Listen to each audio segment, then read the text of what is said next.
Alright, back in the shed with the 180 again. Cool. And in this video we're going to be modifying the exhaust with this additional chamber here to try and modify the exhaust frequency. The exhaust note on this, when it's at higher RPM but low load, the exhaust note hits a frequency that I'm not real fond of. It's a bit of a harsh sound. It's fairly loud, and I don't mind the note for the most part. Like when it's under load, it sounds amazing. So the idea is that I've seen it on a couple of exhausts before. People add these little tubes coming off of them just before the tailpipe. So I think the way these work are down to two reasons. One reason with the addition of the extra tube with the blocked off end on it, the exhaust pulses, some of them go out the exhaust like they're supposed to, and then some of them travel up the other blocked off tube, and then when they hit the blockage they have to reverb back up the exhaust, and when they enter the main path of the exhaust they interact with the exhaust pulses there. So I think they sort of cancel out some of the frequencies or change the pulses coming out the exhaust that are actually audible. I think the other part of it also is that you're increasing the mass of the exhaust. So the exhaust itself would have a resonant frequency and then harmonic frequencies at certain points. So by increasing the mass, by adding an extra pipe there, you're also changing the harmonic frequencies of the exhaust. So I think there's sort of two things at play there, but yeah, I'll be interested to see how much of a difference it actually makes. Anyway, that's enough talking. Yeah, I'll jack the car up and rip the back of the exhaust off and we'll get to making this modification.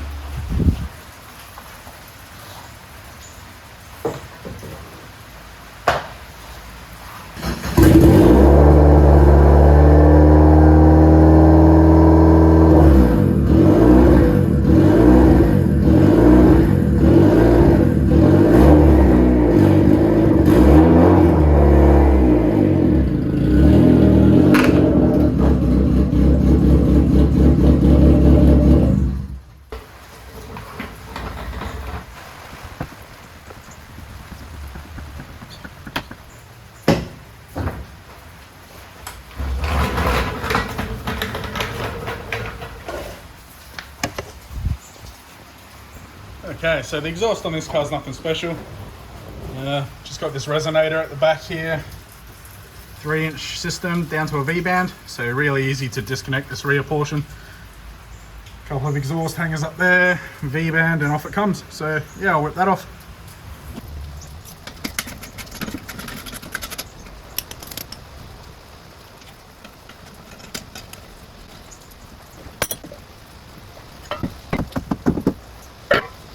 There it is off the car. You see it's taken a bit of a beating already. It's a bit flat on the rear just from the car squatting and going over ripple strips and whatnot. It's not the prettiest thing, did it with a gasless MIG, so yeah, expectations weren't all that high. Slag and crap everywhere still. While it was in the car still, I just sort of marked out where it makes the most sense. So I get a bit of tube to sort of come up out of here, hopefully do a 90 fairly close to this pipe, and then come along and then have like a blank cap on the end. So that basically the gases will some of them will come out here, head up this tube, hit the blockage, and then bounce back. Hopefully I'll be able to find some tube around that'll do the job, and yeah, I'll get to cutting and welding. So yeah, I think this is going to be my best bet. It's just a bit of old, I can't even remember what it's off of, old Nissan intercooler piping from something. So yeah, I think what I'm going to do is use this section here. So basically cut it there, cap that side. And then I'll utilize this section here and then cut parallel to this on this tube here. So it won't be perfectly 90, but that's fine. Then I'll just sort of scallop it out with the flat disc to match the 3-inch pipe. Then yeah, mark it up, cut the hole, weld it on, and see how we go.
Okay, well there's that crudely welded together. I just use this hole saw here to punch out that blank there.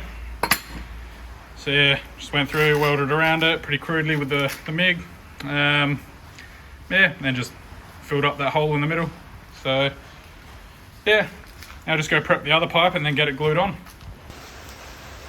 Okay, so got that all sort of scalloped up as best I could with the flap disc, capsule done, and I just hit it up with the a Scotch-Brite disc on the angle grinder. Those things are amazing. I was going to sit there and sand it down by hand, and then completely forgot I had a Scotch-Brite disc, and yeah, came up real good. And then just traced around this on there, so I'll get to cutting that out, and then yeah, can zap this onto the main pipe.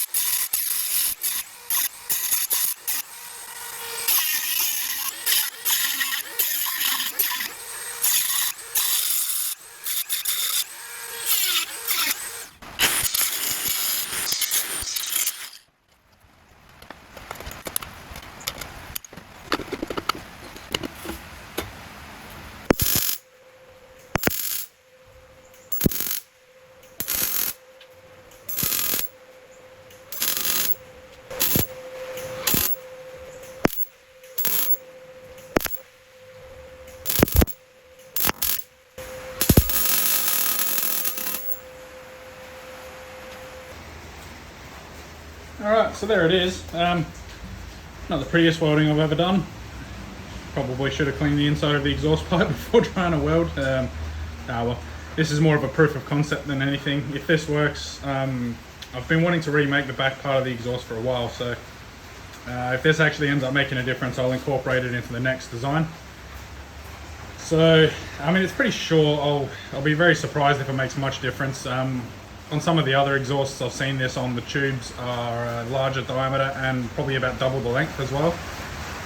So anyway, it'll be interesting. I'll get it back on the car, and then yeah, I guess we'll find out whether or not it makes any difference at all.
Okay, so that was an interesting comparison. It's a little bit hard to tell in the videos. The microphone doesn't pick it up as clear as it is in person. So yeah, there's a bit of a difference there on the rev up. So as you stab the accelerator and the revs start to increase, it's not as raspy. It's a bit smoother through that portion. And then holding RPM, it seems to be a little bit smoother as well, just the frequency of the exhaust pulses. And then when I revved it up to rev limiter, and then the short period just after it hits rev limiter and starts to drop, there seems to be a little less resonance there as well. But on the overrun around rev limiter, as the revs just free fall, it's basically the exact same resonance. So it hasn't solved that issue, but it's changed some of the other characteristics a little bit. Like I was saying, it wasn't a drastic difference. I wasn't expecting it to completely change the way the exhaust sounds, but there is noticeable differences there. But yeah, that weird sort of, it's almost like a harmonic that it gets. There's two portions that happens as the revs are dropping. So there is a rather straight section of pipe down the center of the car where there's no bends or anything, and it's not supported for about 1 meter as well. So I'm wondering if that straight section of exhaust is, you know, getting a bit of a vibration through it and causing a bit of a harmonic at certain RPM. So I might pinch a trick that I've noticed at, I work for a dealership, so I see a lot of OEM cars and things that are done to them. One of the NVH things that they do on exhausts of some cars that are renowned for getting vibrations through them is they'll just weld a chunk of metal to the side of the exhaust pipe, and that'll increase its mass in that section, therefore change the harmonics and the points that the harmonics come in. So I might try that. I might see if I can get a bit of plate or cut a square out of it or something like that, and maybe weld it onto that straight section and see if that solves anything. But yeah, other than that, it's about all I can try really. But yeah, a good couple of key notes to take away with this. So when I end up redoing the exhaust on this car, I'll got a couple of things to try now. I know that this works to some degree, so on the next exhaust I'll make that chamber a larger diameter pipe. Also make it a bit longer as well, and then I mean I might even just remake this tailpipe section to start with. So this resonator here has just got some very minor baffling in it. That's a 9-inch long, 4-inch in and out resonator. So I'm thinking when I redo this pipe I'll make the exact same sort of setup here, but I'll use a longer resonator, so it'll have more chance for these baffles to sort of alter the exhaust frequency a bit. And then I'll also, you know, remake that chamber longer and a little bit bigger and see how that goes.